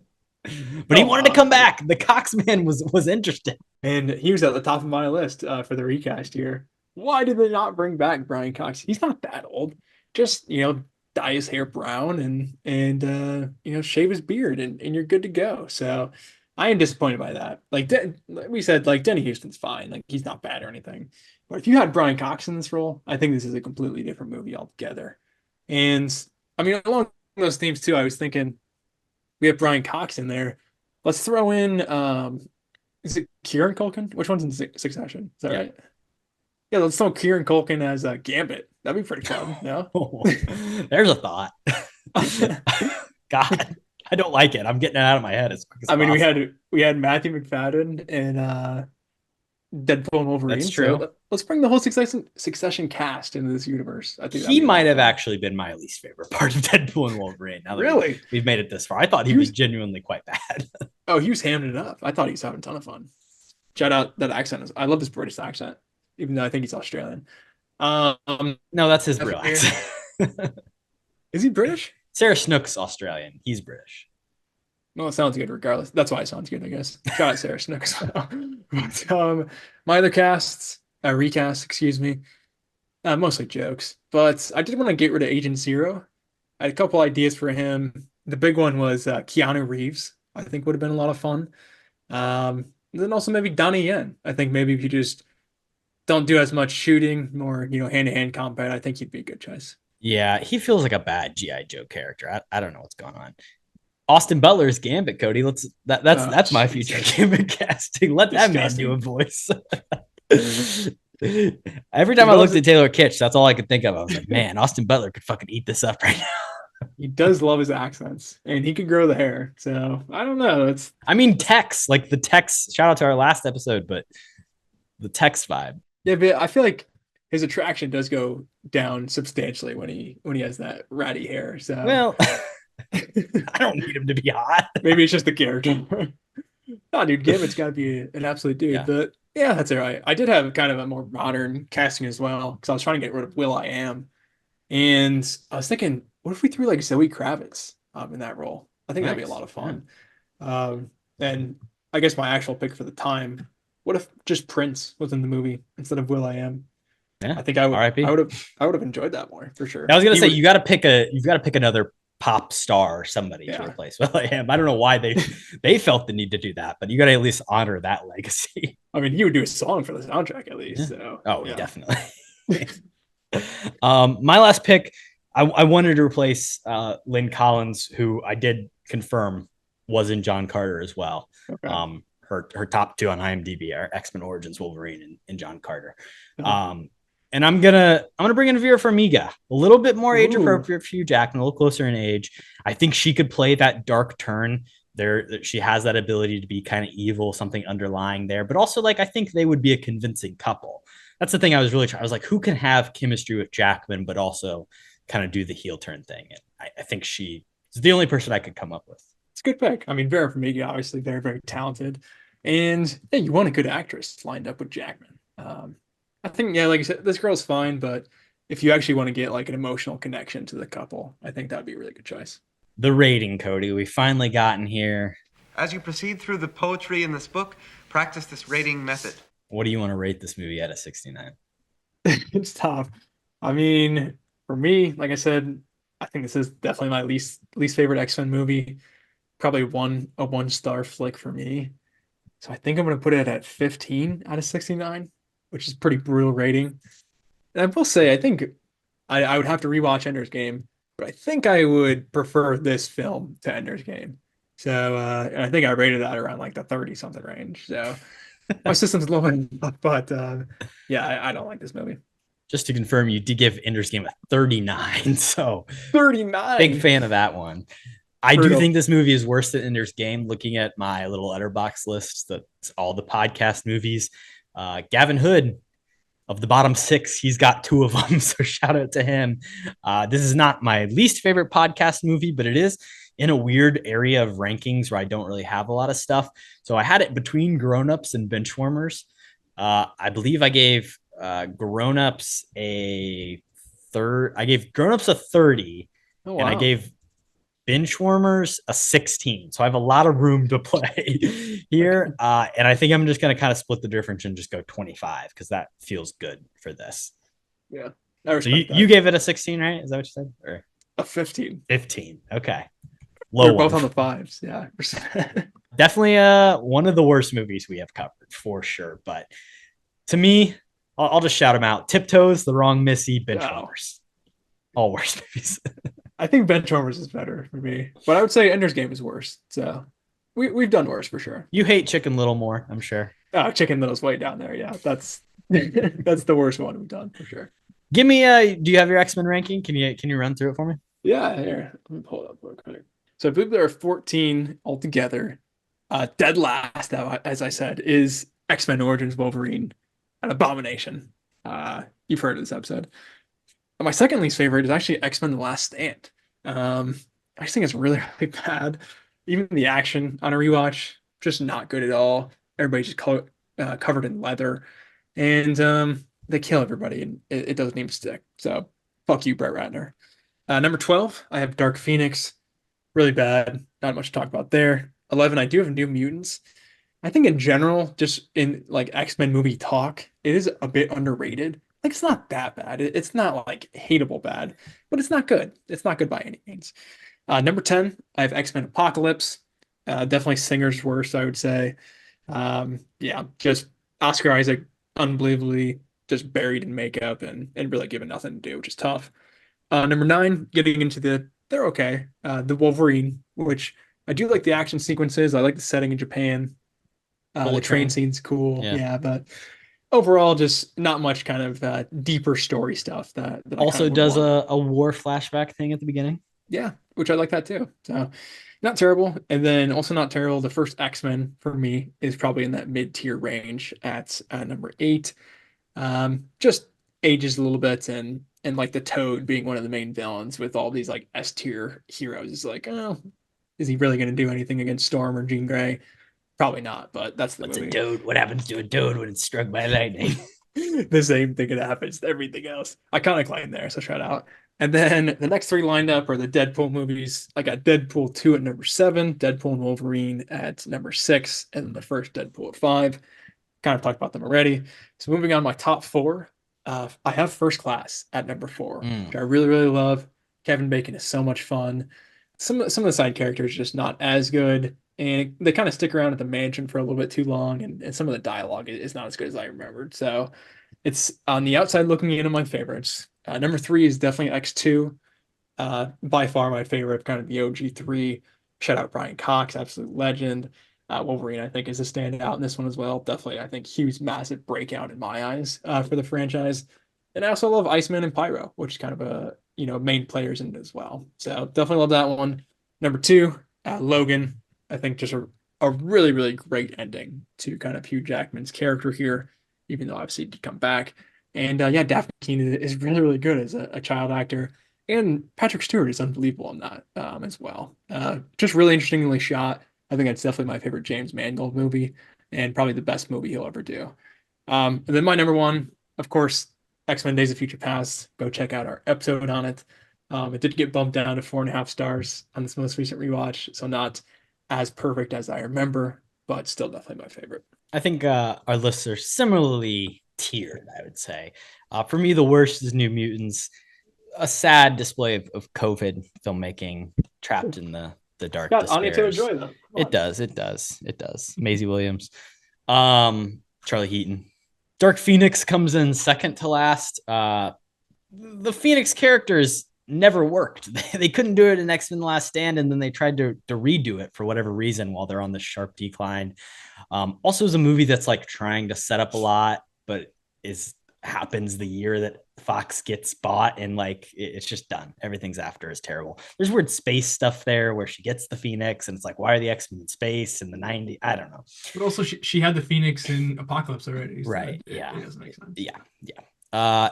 Then comes this movie, X-Men Origins Wolverine. We've talked about all the ways it's bad. And then The Last Stand, which I think I have not rewatched as recently. It was the only one that wasn't ranked on this list, but I think it fits in or about right there. Like you said, the villains really, like that final fight where they're like in like a wide open space going back and forth. It's terrible. The weird post-credit scene where they try and like set up that Charles Xavier's still alive, I guess. It doesn't make any fucking sense. No. All of it's bad. And RIP to everybody, I guess, pretty much. X-Men Apocalypse, again, Oscar Isaac, like you said, he's fun in makeup, but I hate how they just like, murder Mystique really quick, right? In this one, or I don't know, they just do a lot of dumb shit. No, that was that's Dark Phoenix. That's bad. But there's a bad storm in this movie. There's just Apocalypse is not a fun villain whatsoever. Then you've got Deadpool 1 and 2. I think very similarly ranked for me. Just I like the supporting cast of two better than one, where you've got like Julian Dennison, Josh Brolin, Zazie Beetz, the highlight for sure. And then the Wolverine. It's cool to see him in Japan. I wish that, if we're going to get more Wolverines, it'd be cool to see him, living as this endless man who has a lot of friends all over the world, who has to travel to different cultures. It sets him up in this different genre, but it ends with a terrible CGI metal samurai fight that just like it's really short and sucks and like doesn't really have any bearing or connection to the movie. The scene where he's fucking ripping into his chest and pulling that thing out, like legit body horror stuff, and very well directed and fun. And then Deadpool and Wolverine right ahead of it. There's a big block there of similar levels of quality, like I said. And then the first X-Men movie is number 5. Just very solid, great setup, good introduction to what superhero movies could be and would be for the next 20 years. Lots of leather. X2, one of my like favorite openings of a movie. Love the Nightcrawler in the White House scene. Nightcrawler is probably my favorite X-Men overall. And it's so cool that he gets it added to this movie. Could use more to do. Would love to see some more of his backstory, but I love that scene of him trying to kill the president. Whoa. And then X-Men Days of Future Past is number 3. We've talked about on this pod, very solid, gets into the time travel. None of this really makes sense at all in the timeline of the worlds. And I don't love the whole like Sentinel just idea. Like, I don't know. That's overplayed for me. Wow, what a hater. X-Men First Class, which I do like the 60s vibe of a ton. That's probably my favorite thing about it and why it ranks so highly for me. I just like seeing a young Magneto and young Professor X hanging out, and Fassbender and James McAvoy are incredible castings. And then finally, Logan is my favorite. I actually did not enjoy it as much on this recent rewatch I did before Deadpool and Wolverine. I think if you had asked me prior, I would have always said like easy 5-star movie. I gave it 4 stars. Like, it is very well done, and it is like a perfect send off, but like, I don't know, it's kind of boring at points. It is a little bit of a Western, and it's very slow, and the action kind of sucks. And especially its legacy now does, I feel like, mean a little bit less. It's definitely a slow burn, and I think some of the CGI in action definitely doesn't hold up as in as high as regard as I thought before too. Like, yeah, and then also when you get into like, well, how did the lady find him? And there's like all the weird comic book stuff, but it is a real sanctuary. Like, it just doesn't. I don't know. It's meta. Yeah. I like that. Oh, it's meta. Cool. Obviously, a big plot point about that movie is him fighting a younger, like CGI version of himself. So shout out to Deadpool and Wolverine for bringing that back. This has been X-Men Origins Wolverine. Kody, let's jump over to Tomato. Tomato, tomato, tomato. I'm throwing tomato. And let's see what actor we have to do a tomato for today. Oh, and also too, we did this game over on good show. the Rough Cut retrospective, and spoiler alert, I actually won this game, Korbin. Can you believe it? You were killing it. I did not. I failed the medal. I did create this game, so unfair advantage maybe. Yeah, but go check out with them. It's not really a spoiler alert, but that may be the only game that I have won the entire time. So definitely check out that episode specifically. But I'm a tomato, expert now. It's gonna be every time you beat me, it's gonna be big news now. Well, the number is 10, and you wouldn't believe it. It's Ryan Reynolds. Ooh. Okay. With that and credit, he becomes listed at number 10 on the cast. So since you're so good, I should go first. Yeah, you can go first. And I mean, I know Green Lantern's pretty bad, but it's also the joke of, hey, Ryan Reynolds, you've been making a lot of bad movies for most of your career. What is going to be the good Ryan Reynolds flick? What's going to be the high? That is an interesting question. I'm going to go Deadpool 2, or I'm going to go Deadpool. And I'm going to pull that 85%. Okay. I think that's a pretty high watermark for old Rye. I don't know if he has any higher. Yeah, that's solid. I do have my pick for higher, and I hope it's a little bit higher, but I might as well go lower because he took a pretty good one there. That was definitely on my radar. I think, well, this is a movie that you really hate. I don't know if I've ever seen it, but I believe it's called Just Friends. Is that what it's called? Yes. I believe that is pretty low. Can you hear that? 42%. Was your cat sneezing? No, they're fighting. What is it? Yes, I do. 42% for Just 42. Friends. Wow, that's pretty high. All right. No, that's not bad. Not terrible. Not terrible. Decent. I mean, I'll take that. It's no Borderlands, Kody. You gotta go pretty low. I mean, I'm not a fan of the Adam Project, but I think people like that.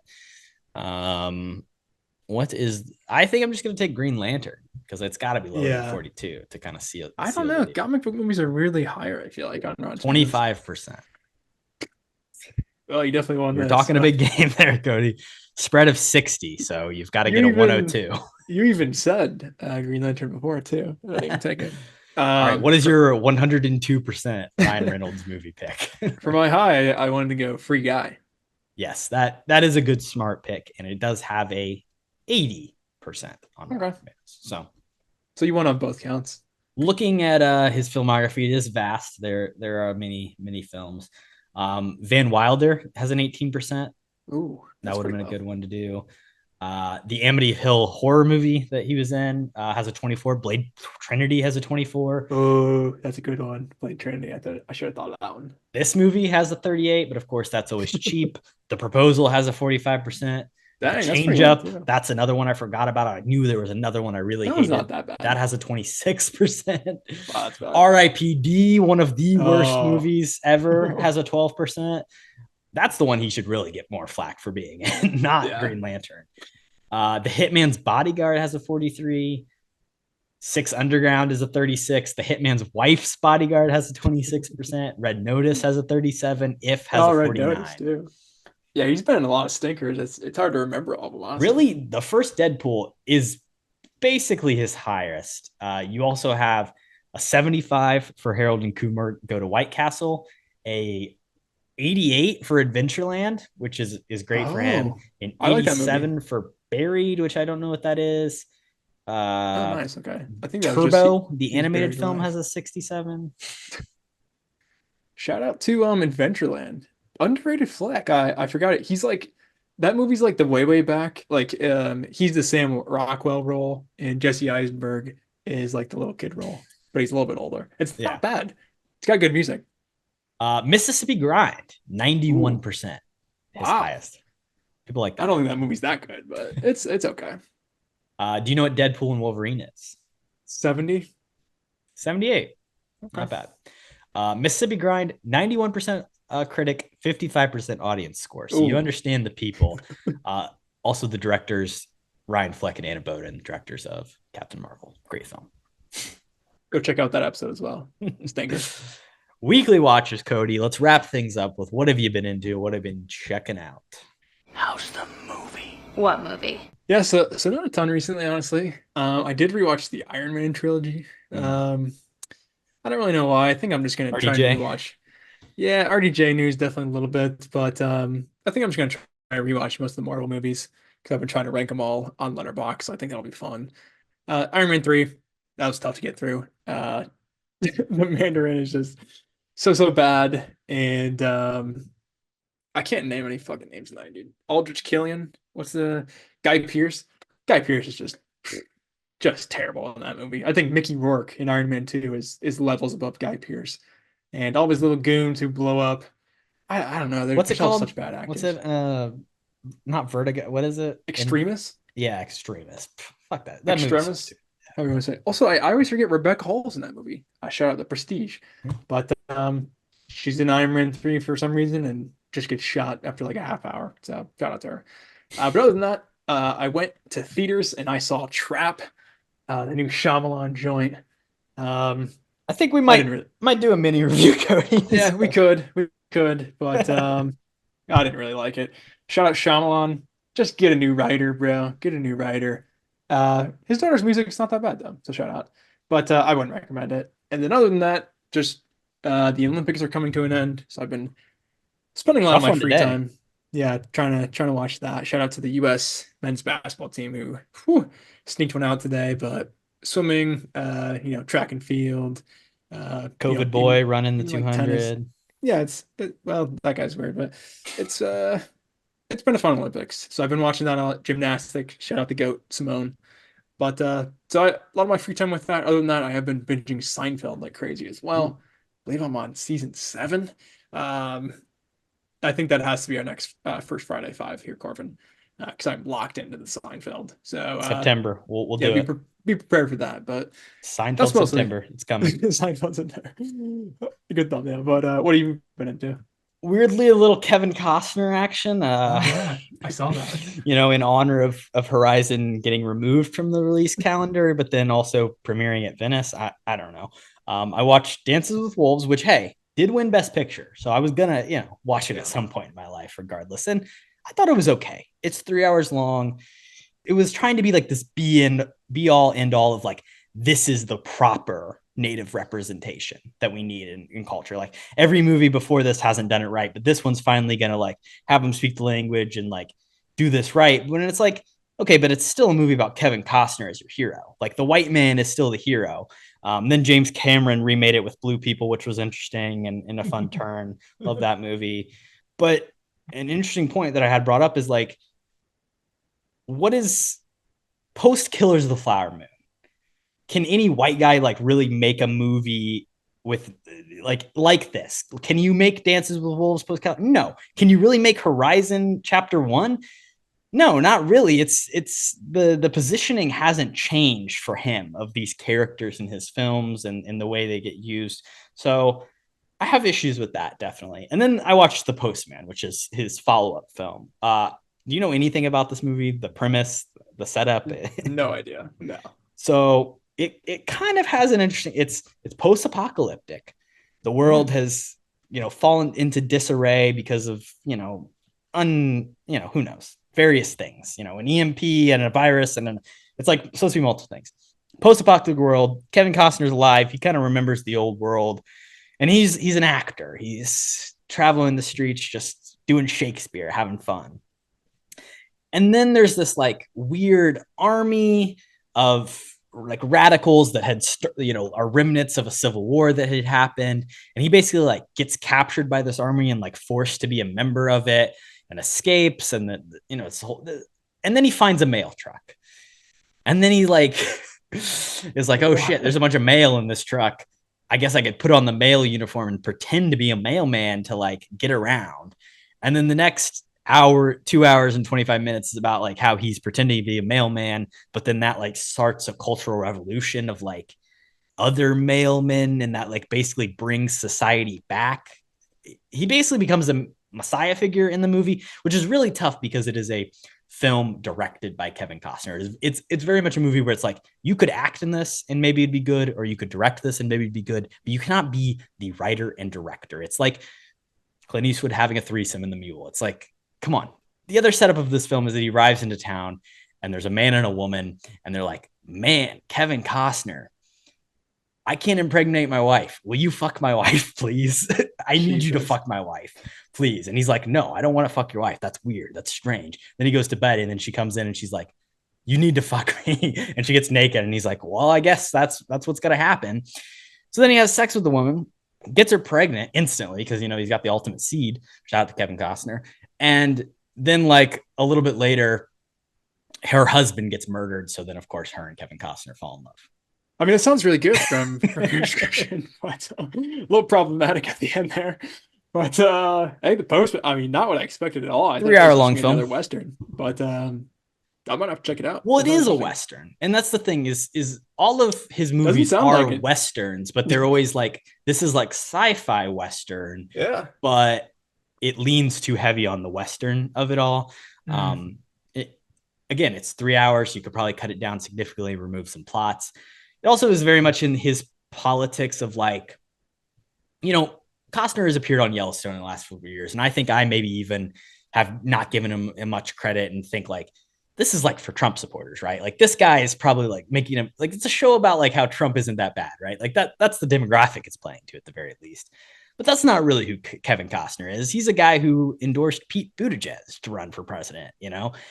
He's this modern neoliberal guy who's like, you know, if you have strong leaders and people who can bring people together, everything's going to be okay. And that's kind of what the Postman's about. Like if you have a system and a government, and as long as it's being led by the right people at the top, it will work. And now, of course, in Kevin Costner's mind, those people are him and people like him. And that's where like, you got to have something a little bit more diverse to have like a true society that works and functions. It can't all just be fucking Kevin Costner's as your leaders and your thinkers.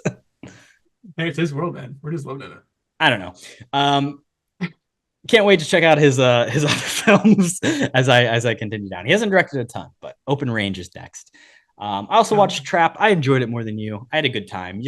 It's a fun time at the theater. It's a thriller. It was shot very well. Shot by the same guy who shot Challengers earlier this year. He's having a year. But I get it. You know, M. Night Shyamalan. His dialogue is not the best. I mean, his writing is just, yeah. I like the premise. Distinct. He's a good premise guy, but just I feel like every other movie he has just doesn't hit. Just a mess. Go listen to our Knock at the Cabin episode. Great episode. That's a good one. Shout out. Well, Kody, this has been a fun one talking about X-Men Origins Wolverine. Our next episode will be a return to the Olympic format. So check us out, and thanks for watching. Stay tuned. Stay capping. Peace. What you just said is one of the most insanely idiotic things I have ever heard. At no point in your rambling, incoherent response were you even close to anything that could be considered a rational thought. Everyone in this room is now dumber for having listened to it.